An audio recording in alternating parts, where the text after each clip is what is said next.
2-3 minute میں مختصر سے جو ادبیات کا ارتقاء ہے وہ ایک ہر خطے کا ادب اپنی اپنی ایک الگ داستان ہے اپنے ثقافت کے حساب سے، تاریخ کے حساب سے، تہذیب کے حساب سے، لیکن اس میں جب ہم شعر کے جدلیاتی ارتقاء کو دیکھتے ہیں تو وہ ظاہر ہے کہ مقامی تھا تاریخ میں، لیکن اس میں وقت کے ساتھ ساتھ تبدیلیاں آتی رہیں۔ ڈاکٹر صاحب یہ جو شاعری کی زبان ہے بنیادی طور پہ شاعری تخلیق کا ایک ایسا عمل ہے جس میں زبان آپ کا را مٹیریل ہے، مواد خام مال۔ تو شاعری ان تخلیقی جتنے بھی ہیں مظاہر اظہار کے طریقے، ایک ہمیشہ سے ایک یہ نوشن ضرور رہا ہے، یہ کچا پکا سا خیال لوگوں کو یہ عقیدے کی حد تک بھی رہا، تہذیب میں تاریخ میں ایسے بھی ادوار گزرے کہ یہ تو سمجھا جاتا رہا ہمیشہ کہ کوئی غیبی طاقتیں، کوئی ارفع تر قوتیں ضرور ہیں جن کی کار فرمائی ہوتی ہے تو لفظ اتنے بڑے خیال کا متحمل ہوتا ہے اس کو کاغذ اظہار کرنے میں۔ اور آپ دیکھیں کہ چاہے وہ یونان کا وہ تصور میوزز کا، چاہے ہندی سنسکرت کی جو ہمارے خطے کی ہے اس کا تصور ہو شاعری کا، تو آپ دیکھیے کہ جتنے بھی مذاہب ہیں، چاہے وہ انکینٹیشنز ہیں، وہ جیسے جنتر منتر کی طرح سے شروع ہوئے، جو قدیم تاریخ میں جن کا ہمیں وجود ملتا ہے وہ بھی شعر میں کہے جاتے تھے ٹونے ٹوٹکے سے، یا وہ عرب کے آغاز میں میلے کے میلے میں ہونے والے مقابلے آپ صلی اللہ علیہ وسلم سے قبل کے دور میں شاعر اور پیغمبر کے درمیان فرق صرف دعوے کا ہوتا تھا۔ اگر شاعر دعویٰ کر دیتا تھا تو اس کو پیغمبری کا تو اس کو 150 امتی مل ہی جاتے تھے، اور وہ پھر کہانت کہنے کا فن، یعنی مستقبل کے بارے میں پیشن گوئیاں کرنے کا فن کیونکہ تھا اور وہ سارا شعر میں آتا تھا، تو شعر کا ایک عرفہ تک غیبی طاقتوں کے ساتھ رہا ہے ہمیشہ۔ ہومر جب لکھتا ہے، اوڈیسی لکھتا ہے، تو اپنی اس تمام کتابوں میں وہ جو ان کے 11 میوزز ہیں، جو خدا ہیں شاعری کے اور موسیقی کے تخلیق کے، ان سے پہلے دعا مانگتا ہے کہ اس میں انسپائر کرے، اور یہ سلسلہ چلتا رہا۔ تو وہ جو آپ صلی اللہ علیہ وسلم نے آ کے پہلی مرتبہ ایک یہ بھی ان کا پڑھا کہ شاعری کو جو عرب تہذیب میں نبوت کے ساتھ ساتھ بارڈر لائن پہ تھی، نبی نہ بھی ہو تو شاعر کو بھی معتقدین مل جاتے تھے، کسی قبیلے کے بارڈر پہ اگر شاعر گزر رہا ہوتا تھا مسافرت کے دوران، تو یہ بھی ریکارڈ دیکھا کہ ان دونوں قبائل کے درمیان جنگ ہوئی، بعض اوقات اس کو اپنا مہمان بنا لیا۔ تو وہ آپ صلی اللہ علیہ وسلم نے وہ یہ اس اسٹیٹس کو بھی بریک کیا اور یہ بتایا کہ شاعری سے بھی الفاظ کلام موجود ہے، اس کی مثال قرآن ہے، اور جس کے بعد پھر آپ کو حدیث ہے، اور جو بلاغہ کا کلام میں سامنے بلاغہ کا وہ، تو یہ ایک، لیکن ایک کوئی انسپریشن ہوتی ضرور ہے، کوئی الہامی طاقتوں کی کار فرمائی ہے ضرور، یعنی شاعری کے تمام اجزائے ترکیبی میں جس میں فکر ہے، جس میں خیال ہے، جس میں لفظ ہے، ایک جزو ترکیبی کوئی غیبی طاقت ضرور ہے، کوئی اسرار ضرور ہے جس کا پتہ نہیں چلتا، اور وہ اسرار اس وقت ہمیں عیاں ہوتا ہے شعر پڑھتے ہوئے، جب آپ صلی اللہ علیہ وسلم نے فرمایا اِنَّ مِنَ الشِّعْرِ لِحِکْمَةٌ وَإِنَّ مِنَ الْبَيَانِ لِسِحْرٌ، شعر میں ہی حکمت ہے، بیان میں ہی جادو ہے۔ بیان، اب یہ دیکھیے کہ یہ حدیث مبارکہ میں سمجھتا ہوں کہ تنقید کی جتنی بھی ابھی ہم پیش رفت ہوئی وہ سب کا ایک طرح سے خلاصہ اجمال ہے۔ دو باتیں ہیں شعر میں، یا اس میں حکمت کا تعلق مغز سے ہے، آئیڈیا سے، اور بیان کے بعد کہیں کیسے گئی ہے، جادو اس میں ہوتا ہے۔ ایک جو ہے وہ سٹائل ہے، ایک جو ہے وہ کنٹینٹ ہے، تو دو ہی چیزیں ہیں شاعری میں، یا کنٹینٹ ہے، فکر ہے آپ کی، یا آپ کا انداز ہے اسلوب ہے کہنے کا۔ اور پھر حضرت علی کا قول کہ شاعری الفاظ کے درمیان اس نے ترتیب سے وجود پاتی ہے، تو وہ جو سحر ہم کہتے ہیں، یہ بڑی عجیب بات ہے۔ یہ آپ صلی اللہ علیہ وسلم نے خلاصہ بیان کر دی ہے شاعری کا، اور یہ بڑی عجیب بات ہے کہ آپ کوئی بھی شعر پڑھیں اور آپ اس کی کھال اتارتے تھے، اس کو اتر کے دیکھیں تو اس میں یا اس کا خیال ہوگا جو آپ کو متاثر کرے، یا اس کا طرز بیان ہوگا جو آپ پہ سحر کرے۔ تو جس حصے کو میں اپنی بنیادی سوال پہ کہ ارتقاء جو عالمی اور مقامی ارتقاء ہے، آپ دیکھ لیں شعر جو ہے وہ اپنی مکمل تہذیب کو، جس کو آپ فلسفے کی زبان میں ایپسٹیم کہتے ہیں، ایک پورے عصر کی جو روح ہے، روح عصر جو ہے اس کا نمائندہ ہوتا ہے، اس میں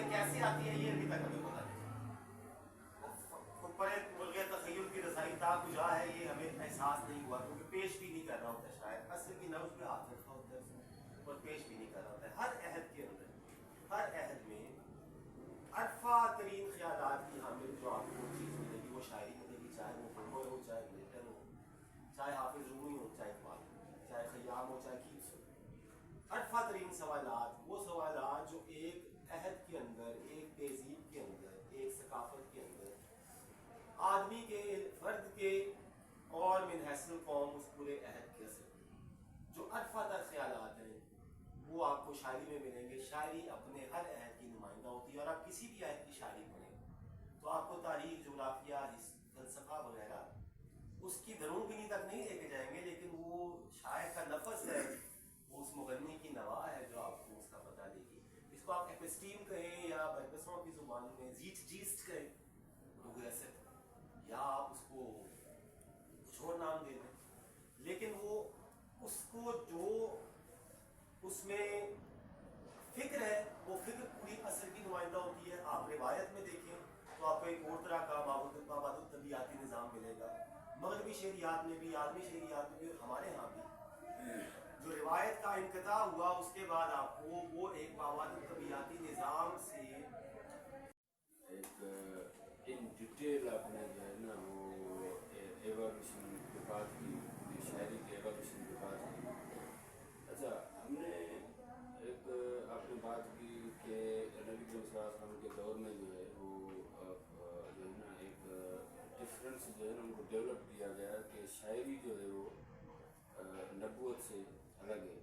اچھا، اس حوالے سے ہم نے ایک شاعر پڑھا تھا انگریزی ادب میں، فلپس سڈنی. اس نے کہا تھا کہ کوئی ایسا وقت آئے گا جب مذاہب جو ہیں وہ یعنی کہ کنکلیوڈ ہو جائیں گے اور شاعری ہوگی جو کہ جو ہے نا یعنی کہ رکوع پذیر ہوگی، ایک ایسا یعنی ان کی چلے گی شاعروں کی. اچھا، اب ہم آتے ہیں باقی تو کچھ ہیں کرنے کی، یعنی کہ میں چاہ رہا تھا کہ اسٹرکچرلزم پہ بھی بات کریں یا یعنی کہ پوسٹ اسٹرکچرلزم پہ بھی بات کریں، یعنی کہ اسپیشلی یعنی کہ in connection with the poetry, کہ ہم جب کوئی شاعر ہوتا ہے تو ہم شاعری کو دیکھ رہے ہوتے ہیں کہ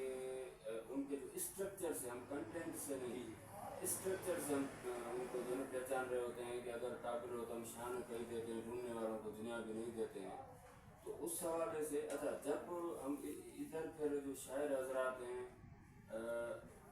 وہ مستحق ہیں کہ انہوں نے ایک زبان کو جو ہے وہ زندہ رکھا ہے. جو کوئی میں اس 2 4 5 جو الفاظ ہیں اردو کے، اس کو میں اس لیے کہہ رہا ہوں کہ یہ شاعر جو ہے نا مجھے اٹریکٹ کر رہا ہے تھوڑا سا اسٹرکچر. اچھا، سیم طریقے سے جب ہم پوسٹ اسٹرکچرلزم پہ آتے ہیں تو اس کا ایک نظریہ ہے کہ ہر زبان جو ہے وہ ریئلٹی کو ظاہر نہیں کر سکتی. یعنی کہ اگر میں جس طرح ہماری صحافت میں کہ میں کہوں کہ جی میں آج گیا تھا ریڈیو پاکستان تو مجھے موقع ملا کہ میں کوریج کروں گا جو یہ جو ترکیہ کا صدر ہے طیب رجب طیب اردگان، تو میں اس کو کیونکہ میری زبان جو ہے وہ اس کو کور نہیں کر سکتی. اور یہ بات تھوڑی میں بھی محسوس کرتا ہوں کہ اردو زبان جو ہے وہ سائنس سر ناراض نہ ہو جائیں، میں اس لیے کہہ رہا ہوں. تو کچھ ایسی چیزیں ہیں جو کہ میں چاہ رہا تھا کہ آپ جو ہے نا وہ فلپس سڈنی کے حوالے سے، کیونکہ آپ اس میں زیادہ نظریات رکھتے ہیں، تو اس پہ بیان کرتے ہیں. وہ آپ ڈاکٹر صاحب نے ٹھیک کہا. وہ فلپ سڈنی کا ایک تو اس کی کتاب اینتھروپولوجی فار پوئٹری ہے جس میں اس نے دفاع کیا، کیونکہ اس کے زمانے میں بھی شاعری کے غیر افادی ہونے پہ لوگ سوالات لگاتے تھے. وہ رینیسانس کا جو دور ہے وہ طاقت کا دور ہے، طاقت کے کھیل کا دور ہے. رائز آف پال ہوا اس میں نا مارٹن لوتھر وغیرہ کے بعد، میکیاویلی کے بعد، تو شاعری پہ سوال لگائے جاتے ہیں. یہ بات آپ کی ٹھیک ہے. اس کو میں شاعری ایک شاعر کے طور پہ بتاؤں گا کہ میں یہ سمجھتا ہوں کہ ہم نے دیکھ لیا نظریات بھی متصادم ہو گئے، نظریات کے نام پہ بھی جنگیں ہوئیں، مذاہب کے نام پہ بھی جنگیں ہوئیں. ٹھیک ہے، آپ کو جو انسان کی خدمت کے نام پہ جنگیں کی ہم نے، ایسی ایسی بھیانک جنگ کی، مذہب کے نام پہ، سرحد کے نام پہ، نیشن اسٹیٹ کے نام پہ، عقیدے کے نام پہ، فلسفے کے نام پہ، کہ انسانیت کہاں سے آتی ہے اور یہ کوئی زیادہ پرانی بات نہیں ہے. تو میں ابھی حال ہی میں ایک اور جگہ پہ کسی گفتگو میں نے یہ کہا اور میں ریپیٹ کر دیتا ہوں یہاں پہ کہ شعر جو ہے شاعر کی سرحد ہو سکتی ہے، شعر کی سرحد نہیں. شعر جذبے کا اور ارفع تر انسانی خیالات کا اظہار ہے. آنسو کی زبان ایک ہی ہوتی ہے، کہکے کی زبان ایک ہی ہوتی ہے، محبت کا